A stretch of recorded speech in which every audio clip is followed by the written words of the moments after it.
स्वागत है दोस्तों आपका। दोस्तों जैसा कि मैंने आपको पहले ही बता दिया था कि हमारा जो है क्लास 11 का पॉल साइंस का जो क्लास है वो स्टार्ट हो रहा है, जिसमें मैं आपको आज अध्याय 1 चैप्टर 1 है आपका संविधान क्यों और कैसे, आपकी फर्स्ट बुक है, तो उसका मैं आज पार्ट 1 कराने वाला हूँ।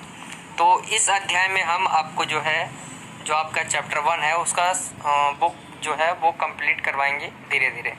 तो आज का चैप्टर 1 है संविधान क्यों और कैसे। इस अध्याय में आपको जो है निम्न बातों का ज्ञान होगा। तो पहले मैंने ये बता दिया है कि आपको क्या क्या पढ़ने वाले हैं इस अध्याय में।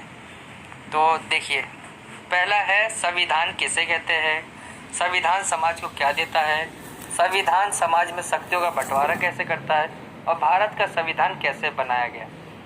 तो ये जो है आपकी बुक में दे रखा है, जिसमें आपके कुछ पहले ही बता रखी कि आप क्या पढ़ने वाले हो इस बुक चैप्टर में।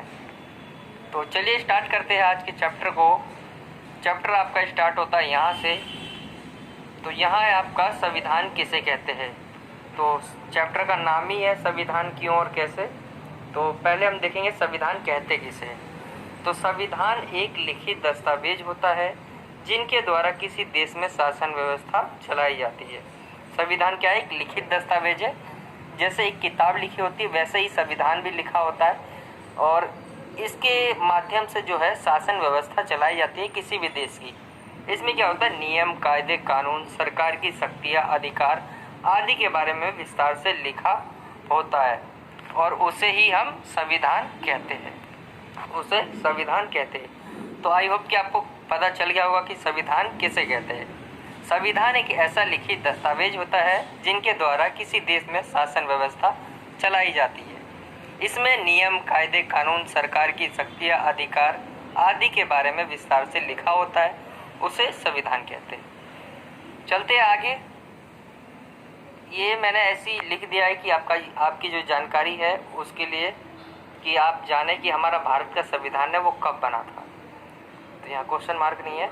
संविधान जो बना था आपका वो तो बन के रेडी हो गया था आपका 26 नवंबर 1949 को, लेकिन जो संविधान लागू हुआ, जिसे लागू करने का मतलब है कार्य में लाना, इस टाइम से 26 जनवरी 1950 से आपका जो संविधान है वो लागू हो गया था हमारे देश में, और संविधान के ही हिसाब से हमारे जो कामकाज थे, सरकारी कामकाज, देश कैसे चलाना, वो शुरू कर दिया गया था।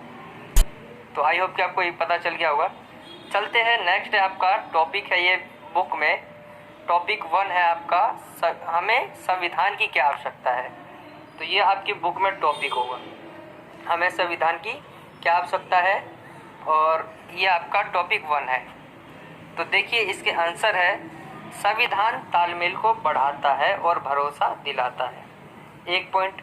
अब देखिए तालमेल को कैसे बढ़ाता है और भरोसा कैसे दिलाता है।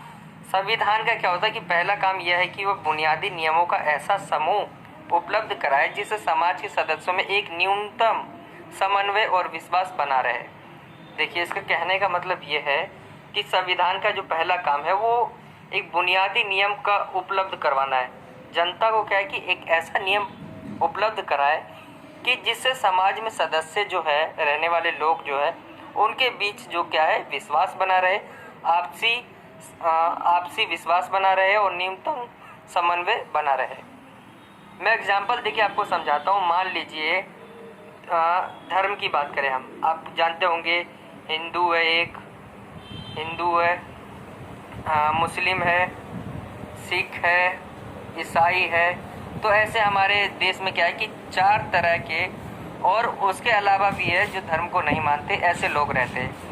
तो अब ऐसे में क्या है, किसी धर्म के बीच अगर आपसी मतभेद हो जाए तो उस समय जो है उनके बीच आपसी जो विश्वास पैदा करना है और उनकी समस्या का समाधान करना है, कैसे करना है, ये भी संविधान ही बताता है।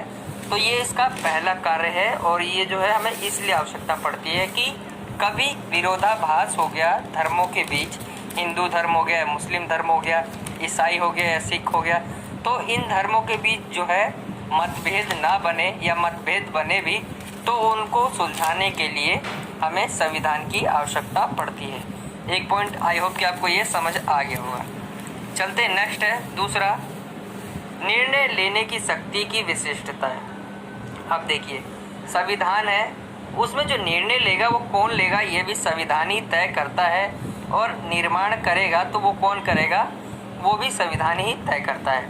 संविधान का दूसरा काम होता है, संविधान का दूसरा काम यह स्पष्ट करना है कि समाज में निर्णय लेने की शक्ति किसके पास होगी। संविधान यह भी तय करता है कि सरकार कैसे निर्मित होगी। देखिए, आज हमारे प्रधानमंत्री है मान लीजिए, तो उनको जो है निर्णय लेने की शक्ति है, तो वो खुद नहीं तय करते, वो तय करते हैं उनके संविधान के अंडर में वो काम करते हैं। संविधान जो कहता है उसके हिसाब से वो काम करते हैं, उससे ऊपर नहीं जा सकते। तो ऐसे ही ये है कि निर्णय निर्माण शक्ति की विशेषताएं जो है, इसका जो डेफिनेशन है, संविधान का दूसरा काम यह स्पष्ट करना है कि समाज में निर्णय लेने की शक्ति किसके पास होगी। संविधान यह भी तय करता है कि सरकार कैसे निर्मित होगी। आई होप कि आपको ये समझ आ गया होगा। मैं एग्जाम्पल दे के भी आपको समझा सकता हूँ। देखिए, अगर आपको नहीं समझ आया तो मैं दोबारा समझा देता हूँ। मान लीजिए ए है और बी है, दो समूह है, ठीक है। इन्होंने क्या है कि ए ने कहा कि एक ये कानून बनना चाहिए, बी ने कोई दूसरा कानून बोला, ठीक है। तो क्या है कि अब इन दोनों के जो है, इन दोनों का कानून तो एक साथ नहीं बन सकता। मीन्स एक जो है, दोनों लड़ रहे हैं आपस में, बातचीत हो रही है, इनकी बहस हो रही है कि ये बनना चाहिए, बी ये कहता है कि ऐसे बनना चाहिए। तो इनके जो बीच है, जो सॉल्यूशन होगा या जो कानून निकल के आएगा कि कौन सा बनना चाहिए, कौन सा अच्छा होगा, तो क्या है, वो संविधान ही तय करता है। आई होप कि आपको इससे तो समझ आ गया होगा। चलते आगे, सरकार की शक्तियों पर सीमाएं। तो इसका मतलब है संविधान का तीसरा काम है ये, जिसमें सरकार द्वारा अपने नागरिकों पर लागू किए जाने वाले कानूनों पर कुछ सीमाएं लगाए। ये सीमा इस रूप में मौलिक होती है कि सरकार कभी उसका उल्लंघन नहीं कर सकती। अब देखिए, इसको मैं डिफाइन करता हूँ। मान लीजिए कोई कानून बना, ठीक है, वो कानून बन गया, आगे चल के वो कानून बन गया, ठीक है। और ऐसे में क्या होता है कि जनता ने पहले मान लिया, सबने हाँ भर दी कि कानून अच्छा है, लेकिन क्या होता है आगे चल के उसके जो है हमें प्रभाव दिखने लग जाते हैं कि वो कानून कैसा है। अच्छा होगा तो रखेंगे, नहीं होगा तो फिर सरकार की गलती होगी। तो ऐसे में क्या है कि ऐसा कोई कानून पास हो जाए कि लगे आगे चलकर कि ये कानून जो है ये जो है कानून ये अच्छा नहीं है, देश के लिए, जनता के लिए कानून सही नहीं है। तो ऐसे में क्या करती है संविधान वो कानून को क्या है कि हटा देती है और सरकार की शक्तियों पर सीमाएं लगा देती है। आई होप कि आपको ये समझ आ गया होगा। चलते हैं नेक्स्ट, समाज की आकांक्षाएं और लक्ष्य। तो संविधान का चौथा काम यह है कि वह सरकार को ऐसी क्षमता प्रदान करे जिससे वह जनता की आकांक्षाओं को पूरा कर सके और एक न्यायपूर्ण समाज की स्थापना के लिए उचित परिस्थितियों का निर्माण कर सके। आई होप कि आपको ये तो समझ आ गया होगा कि क्या है, संविधान का चौथा काम यह है कि सरकार को वो क्या है कि ऐसे कुछ क्षमता प्रदान करता है जिससे क्या है, वो जनता की आकांक्षा है, मतलब मैं ये बनना चाहता हूँ, तो हमारी जो आकांक्षाएं है तो उनको पूरा कर सके सरकार। तो संविधान ही इसको क्या है कि क्षमता प्रदान करती है सरकार को। सरकार और संविधान अलग है, ठीक है। संविधान के ही अंडर में सरकार चलती है। तो क्या है कि सरकार को क्या है कि कुछ क्षमता प्रदान करती है जिसमें जनता की जो आकांक्षाएं है, इच्छाएं है, उनको पूरा कर सके और एक न्यायपूर्ण समाज की स्थापना के लिए जो परिस्थितियां है, उचित परिस्थितियां, उनका निर्माण कर सके। इसलिए भी हमें संविधान की आवश्यकता है। नेक्स्ट है आपका पांचवा, राष्ट्र की बुनियादी पहचान के लिए। देखिए, संविधान राष्ट्र की बुनियादी पहचान मतलब है जो राष्ट्र की हमारी पहचान है उसके लिए भी हमें संविधान की आवश्यकता पड़ती है। सबसे महत्वपूर्ण बात यह है कि संविधान किसी भी समाज की बुनियादी पहचान होता है। किसी भी समाज की बुनियादी पहचान जो होता है वो होता है संविधान। आप अगर दूसरे देश का संविधान देखेंगे, अपने देश का संविधान देखेंगे, तो ये हमारे देश का संविधान है ऐसा कहेंगे आप, क्योंकि पहचान है आपकी। इसका अर्थ यह है कि संविधान के माध्यम से किसी समाज की एक सामूहिक इकाई के रूप में पहचान होती है। तो आई होप कि आपको आसानी से समझ आ गया होगा, इसमें कोई दिक्कत वाली बात नहीं है। राष्ट्र की बुनियादी पहचान में यही है कि जो संविधान है वो किसी भी समाज की बुनियादी पहचान होता है। इसका अर्थ यह है कि संविधान के माध्यम से ही किसी समाज की एक सामूहिक इकाई के रूप में पहचान होती है। तो ये था आपका ये हमें संविधान की आवश्यकता क्यों पड़ती है, ये क्वेश्चन बन जाता है, या हमें संविधान की क्या आवश्यकता है। तो ऐसे कई सारे घुमा के क्वेश्चन आपके पूछ लिए जाते हैं, लेकिन आपके जो ये थे पॉइंट्स आई होप कि आपको ये पूरे समझ आ गए होंगे। मैंने 1 बाय 1 अच्छे तरीके से एक्सप्लेन करने की कोशिश करी है। तो अब चलते हैं नेक्स्ट टॉपिक पर। नेक्स्ट है आपका भारतीय संविधान सभा का निर्माण। तो देखिए, भारत का जो संविधान था वो बन रहा था, तो पहले उसमें संविधान जो सभा है उसका निर्माण किया गया था। तो जुलाई 1945 में इंग्लैंड में नई लेबर पार्टी सत्ता में आई, और क्या है कि उसी समय जो है संविधान बनने का मार्ग खुला था। लॉर्ड वेवल ने इसकी पुष्टि की थी कि संविधान बनाएंगे। तो यहाँ पे जो निकला था ये संविधान बनाने का मार्ग खुला था, इस समय सोच आई थी। नेक्स्ट है आपका कैबिनेट मिशन। तो कैबिनेट मिशन जो था, इसके तहत संविधान सभा नवंबर 1946 में अस्तित्व में आया। जो संविधान बनाने के लिए संविधान सभा जो बनाई गई थी वो इस समय अस्तित्व में आया था, और इसकी कुछ मुख्य विशेषताएं इस प्रकार से थी। इसमें कहा गया था, मतलब बातें थी इनकी, कुल जो संख्या थी सीटों की 389 थी। इन सीटों में से 93 सीट जो होगी वो देसी रियासतों, जो हमारी देसी रियासतें थी, तो उनके पास होगी 93 सीटें, और देसी रियासतों को, और 293 सीट जो होगी वो शेष बचे हुए ब्रिटिश भारत के आवंटित, यानी जो शेष भारत है, ब्रिटिश भारत है, उनमें जो है बांटा जाएगा 293 सीट जो बची हुई है। और इनमें कौन कौन से थे? प्रत्येक प्रांत और सामंती राज्य को उनकी जनसंख्या के अनुपात में सीटें जो है आवंटित की गई। मीन्स आपका जो प्रत्येक प्रांत है और सामंती राज्य है उनकी जनसंख्या के अनुपात में, यानी जो वहाँ पे क्या था 10 लाख पे करीब एक सीट थी। एक सीट थी आपकी 10 लाख जनसंख्या पर जो है एक सीट थी। तो ऐसे ही, और ये जो सीटें थी आपकी 293, तो ये आगे है, यहाँ पे है ब्रिटिश भारत के अंतर्गत सभी सीटों को मुसलमानों, सिखों, सामान्य लोगों के बीच विभाजित किया गया था। तो जो ये आपकी जो सीटें थी ये 293 सीटें, ये इनके बीच जो है बांटी गई थी। आई होप कि आपको ये समझ आ गया होगा। नेक्स्ट है प्रत्येक समुदाय के 4 प्रतिनिधियों का चुनाव प्रांतीय विधान सभा में मतदान द्वारा किया गया था। ठीक है, रियासतों को ये जो प्रमुखों को ये अधिकार दिया गया था कि वे अपने प्रतिनिधियों का चुनाव स्वयं कर सके। और इससे पहले ही क्या होता है कि 3 जून 1947 माउंटबेटन योजना के अनुसार भारत पाकिस्तान जो है विभाजन परिणाम स्वरूप पाकिस्तान के जो 3 जून 1947 को क्या होता है कि 3 जून 1947 माउंटबेटन योजना के अनुसार भारत पाकिस्तान विभाजन हुआ। परिणाम स्वरूप पाकिस्तान के सदस्य संविधान सभा के सदस्य नहीं रहे, और भारतीय संविधान सभा के वास्तविक सदस्य संख्या जो है 299 रह गई। तो ये था आपका संविधान सभा जो था वो कैसे बना, इस तरह से बना।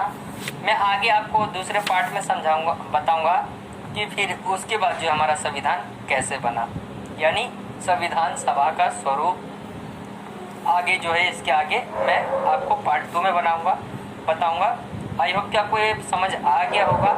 इसमें मैंने बस इतना ही बताया है कि जो ब्रिटिश जो कैबिनेट मिशन था उसके अनुसार जो ये योजनाएं थी ये की गई थी कि ऐसे ऐसे होगा, ठीक है। लेकिन क्या होता है कि हमारा जो है भारत और पाकिस्तान का जो विभाजन हो जाता है, तो जो पाकिस्तान से भी चुने गए हमारे जो थे सदस्य, जो संविधान सभा के सदस्य थे, वो अब इसमें नहीं रह पाए थे। तो क्या है कि वो अब जो वास्तविक संख्या सदस्य संख्या थी वो 299 रह गई थी। तो इसलिए क्या है कि वो उस समय के लिए टल गई, और आगे जाके जब हमारा विभाजन हुआ तब संविधान बना। और जिन बच्चों ने अभी तक हमारा चैनल सब्सक्राइब नहीं किया वो सब्सक्राइब कर ले, वीडियो को लाइक करें अगर वीडियो आपको अच्छी लगे। तो टॉपिक है आपका संविधान सभा का स्वरूप। स्टार्ट करते हैं इधर से। तो पहला पॉइंट आता है इसका, संविधान सभा का विधिवत उद्घाटन दिन सोमवार 9 दिसंबर 1946 प्रातः 11 बजे हुआ। तो मैं आपको स्वरूप बता रहा हूँ, तो स्वरूप में क्या होता है कि थोड़ा पीछे से मेरे को बताना पड़ता है। वैसे मैंने गठन में आपको जो गठन हुआ था संविधान सभा का वो मैंने आगे तक बता दिया था, तो उसमें आपको ये लिखना है। और यहाँ में आपका स्वरूप है, यहाँ से आपको लिखना है एग्ज़ाम में, अगर आपके एग्ज़ाम में आता है तो समझते हैं संविधान जो सभा था उसका स्वरूप कैसा था, यानी उसकी बनावट कैसी थी, कैसे बना। तो संविधान सभा का विधिवत उद्घाटन, जैसा मतलब जिस विधि से सोचा था, विधिवत का मतलब होता है कि जैसे सोचा, जिस दिन सोचा उस दिन उद्घाटन हुआ। दिन सोमवार 9 दिसंबर 1946 को सुबह 11 बजे जो इसका उद्घाटन हुआ था। और ये आपको पॉइंट में लिखने हैं, मैंने आपको समझाने के लिए ऐसे लिख रखा है कि आप ये दूसरा पॉइंट डाल सकते हैं या ऐसे डॉट डाल सकते हैं। तो 9 दिसंबर 1946 को डॉक्टर सच्चिदानंद सिन्हा, ये आपके हैं डॉक्टर सच्चिदानंद सिन्हा, तो इन्होंने क्या है कि ये जो थे हमारे संविधान सभा के अस्थायी अध्यक्ष थे, इन्हें नियुक्त किया गया था अस्थायी अध्यक्ष के लिए। डॉक्टर सच्चिदानंद सिन्हा को 9 दिसंबर 1946 को अस्थायी अध्यक्ष नियुक्त किया गया। नेक्स्ट है आपका ये है आपका राजेंद्र प्रसाद जी है, ये आपके डॉक्टर राजेंद्र प्रसाद। इनका जो है 11 दिसंबर 1946 को जो है संविधान सभा का स्थायी अध्यक्ष इनको चुना गया था। और एंड में जो है ये है आपके संविधान प्रारूप समिति का जो अध्यक्ष था वो डॉक्टर भीमराव अंबेडकर को चुना गया था। तो एक आपके जो है अस्थायी अध्यक्ष, स्थायी अध्यक्ष और आपके प्रारूप समिति का जो अध्यक्ष थे वो ये मैंने आपको बता दिया। तो आपको क्या है कि ये पॉइंट में लिखना है जब आपके क्वेश्चन में पूछा जाए कि भारतीय संविधान सभा का स्वरूप बताइए। आगे चलते हैं। आगे का पॉइंट है वो मैंने आपको जो ये 3 बताए थे ये आपके पॉइंट में आएंगे। मैंने आपको समझाने के लिए पॉइंट में नहीं डाला इसको, ठीक है। तो मैंने यहाँ पे दूसरा पॉइंट लिख रखा है, पहला मैंने ऊपर बता दिया था। अब क्या आता है 13 दिसंबर 1946 को जो हमारे पंडित जवाहरलाल नेहरू होते हैं उन्होंने क्या है संविधान सभा का उद्देश्य प्रस्ताव प्रस्तुत किया। इसमें भारत के भावी प्रभुत्व संपन्न लोकतांत्रिक गणराज्य की रूपरेखा प्रस्तुत की गई। इन्होंने क्या है कि अपनी जो प्रस्ताव था उनको पारित किया था, प्रस्तुत किया था। और इसमें क्या था, एक संपन्न लोकतांत्रिक गणराज्य की रूपरेखा प्रस्तुत की थी इन्होंने, जिससे क्या है 22 जनवरी 1947 को संविधान सभा ने क्या है कि स्वीकार कर लिया था। नेक्स्ट पॉइंट है आपका 3 जून 1947 की योजना के अनुसार जो है भारत जो विभाजन के बाद सभी प्रतिनिधि संविधान सभा के अध्यक्ष नहीं रहे जो पाकिस्तान के क्षेत्रों से चुनकर आए थे। अब पार्ट 1 में मैंने यहाँ तक बता दिया था आपको, यहाँ से आगे नहीं बताया था क्योंकि वो गठन था। इसमें हम स्वरूप देख रहे हैं तो यहाँ से क्या है कि अगला स्टार्ट है आपका स्वरूप। तो क्या है कि आपको जैसे कि पता है कि 3 जून 1947 को जो आपका माउंटबेटन योजना था उसके अनुसार जो है भारत और पाकिस्तान का जो विभाजन वो तय हो गया था। और वह सभी सदस्य अब नहीं रहे थे संविधान सभा में जो पाकिस्तान से चुनकर आए थे। ये आपके चौथे पॉइंट में दिया गया है। संविधान सभा के वास्तविक सदस्यों की संख्या जो है घटकर 299 रह गई। इनमें से 26 नवंबर 1949 को कुल 284 सदस्य उपस्थित थे। इन्होंने ही अंतिम रूप से पारित संविधान पर अपने हस्ताक्षर किए। और क्या है 26 नवंबर 1949 को अंगीकृत भारतीय संविधान में 395 अनुच्छेद 22 भाग तथा 8 अनुसूचियाँ थी। वर्तमान जो है आपकी अनुसूचियाँ वो 12 हो गई है 8 से बढ़कर। तो ये सारी जो अनुच्छेद आपके 395 हो गए, 22 भाग थे और 8 से बढ़कर जो अभी के बात करें हम तो अनुसूचियाँ 12 हो गई है, पहले 8 थी। तो ये सारी जो है संविधान सभा ने बनाया था। इसके बाद संविधान को बनाने में क्या होता है कि 2 वर्ष 11 महीने और 18 दिन का समय लगता है। कुल 166 बैठकें होती है इनके बीच। संविधान सभा में बैठकें होती है वो 166 होती है संविधान को बनाने के लिए। 26 नवंबर 1949 को अंगीकृत भारतीय संविधान को 26 जनवरी 1950 को विधिवत रूप से लागू कर दिया गया। हमारा जो संविधान था वो बन के इतने में तैयार हो गया था 26 नवंबर 1949 को, लेकिन क्या होता है ये लागू जो होता है यहाँ से होता है 26 जनवरी 1950 को लागू हो गया पूर्ण रूप से। तो ये था आपका क्या है कि संविधान सभा का जो स्वरूप था वो कैसा था। आई होप कि आपको ये समझ आ गया होगा। इसमें आपके पहले कुछ अध्यक्ष मैंने बता दिए जो इम्पोर्टेंट है, जिन्होंने बहुत महत्वपूर्ण भूमिका निभाई है अपने संविधान को बनने में। और मैं एक बात और बता दूं कि संविधान देखिए ऐसे नहीं बना था। संविधान को बनाने के लिए बहुत सारी दिक्कतों का इन्होंने सामना किया था। जैसे आपको पता ही होगा कि जब भारत और पाकिस्तान का जब विभाजन हुआ था तो उस समय कितने दंगे फसाद हुए थे, लड़ाइयाँ हुई थी, हत्याएं हुई थी, तो बहुत सारी प्रॉब्लम थी क्रिएट हुई थी उस समय। लेकिन उसके बावजूद भी हमारे जो संविधान बनाने वाले लोग थे उन्होंने बहुत अच्छा संविधान बना के दिया हमारे देश को, और हमें जो है उनकी प्रशंसा करनी चाहिए। तो ये मैंने आपको हटके बता दिया है कुछ उस समय कैसा था। चलते हैं आगे। ये आपका टॉपिक ख़त्म हो गया है। आई होप कि आपको अच्छी तरीके से ये समझ आ गया होगा। नेक्स्ट टॉपिक पे चलेंगे अब हम। ये था आपका पहला टॉपिक संविधान सभा का स्वरूप। आज की वीडियो का पहला टॉपिक था। नेक्स्ट टॉपिक है आपका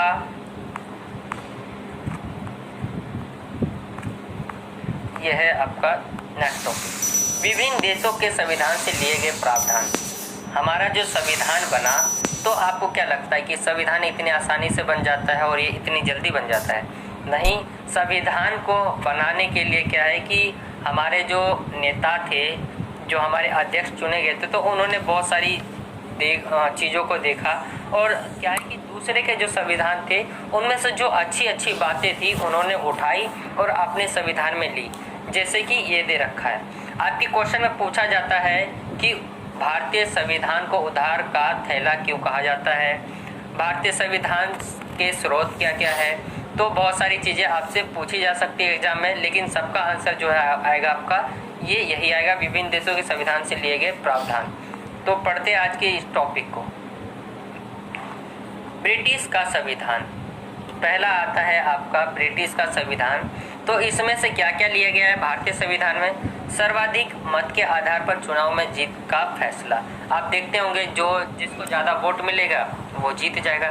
तो ये जो है लिया गया है ये ब्रिटिश के संविधान से लिया गया है। सरकार का संसदीय स्वरूप भी जो है ब्रिटिश का संविधान से लिया गया है। कानून के शासन का विचार हो या आपका विधायकों में अध्यक्ष का पद और उसकी कानून निर्माण की विधि, आप देखेंगे कानून कैसे बनता है, तो वो जैसे भी बनता है वो ब्रिटिश के संविधान से लिया गया है कि इस तरीके से किसी कानून का निर्माण होगा। तो आई होप कि आपको ये समझ आ गया होगा ब्रिटिश के संविधान से क्या क्या लिया गया है। सर्वाधिक मत के आधार पर, सरकार का संसदीय स्वरूप, कानून के शासन का विचार और कानून बनने की प्रक्रिया व विधायकों में अध्यक्ष का पद। तो ये सारी चीज़ें जो है ब्रिटिश के संविधान से ली गई है। चलते हैं नेक्स्ट है अमेरिका का संविधान। अमेरिका के संविधान से क्या क्या लिया गया है? तो मौलिक अधिकारों की सूची, संविधान की प्रस्तावना। मौलिक अधिकार जो आपके हैं तो वो कहाँ से लिया गया? अमेरिका के जो संविधान है उनसे लिया गया है। न्यायिक पुनरावलोकन की शक्ति। न्यायिक पुनरावलोकन मतलब होता है किसी अगर व्यक्ति को लगता है कि मुझे उसको कोर्ट द्वारा दिया गया है कि आपने ये जुर्म किया, आपको ये सज़ा मिलती है, लेकिन उस व्यक्ति के पास जो है दोबारा एक प्रयास करने, दोबारा जो है अपनी जो बेगुनाही है उसको करने का,